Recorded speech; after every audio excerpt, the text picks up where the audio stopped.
ISF সমাজ পরিবর্তন করার লড়াইয়ে নেমেছে। সাংবিধানিক অধিকার, সামাজিক ন্যায়, আত্মমর্যাদার লড়াই করার জন্যই দল দৃঢ় প্রতিজ্ঞাবদ্ধ। বর্তমান সময়ে রাজ্যের আরজিকর হসপিটালের কাণ্ডকে নিয়ে যে উত্তাল আন্দোলন চলছে, আইএসএফও তাতে সামিল হয়েছে। তিলোত্তমার পরিবার যাতে ন্যায় বিচার পায়, সেই জন্য আইএসএফ আন্দোলনের জন্য মানুষকে সংগঠিত করছে। আজকে একটা ভিডিও দেখলাম যার সত্যতা যাচাই করে নি। সেখানে একজন নাবালিকাকে আপত্তিকর ও অবাঞ্ছিত মন্তব্য করেছে, যেটা অত্যন্ত নিন্দনীয় ও নক্কারজনক ও দুর্ভাগ্যজনক।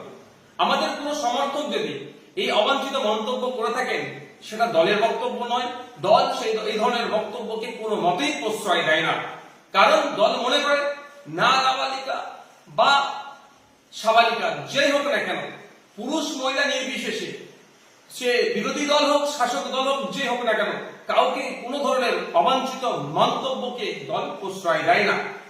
কারণ দল সবসময় এই মনোভাব নিয়ে চলে শূন্য সহনশীলতা বা জিরো টলারেন্স, যেটা পার্টির প্রত্যেকটা স্তরে নেতৃত্বের জন্য প্রযোজ্য।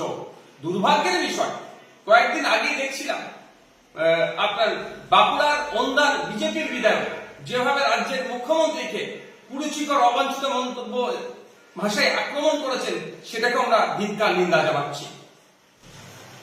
আইএসএফ পশ্চিমবঙ্গ রাজ্য কমিটির পক্ষ থেকে সমস্ত সদস্য, কর্মী ও দরদীদের কাছে আমার আর্জি থাকলো, কোন রকম অশালীন, অবাঞ্ছিত, আক্রোশজনিত বক্তব্য থেকে আপনারা বিরত থাকুন। রাজনীতির লড়াই, রাজনীতির প্রতিবাদ যাই হোক না কেন, ভাষাগত দিক থেকে আমাদেরকে সংযত থাকতে হবে।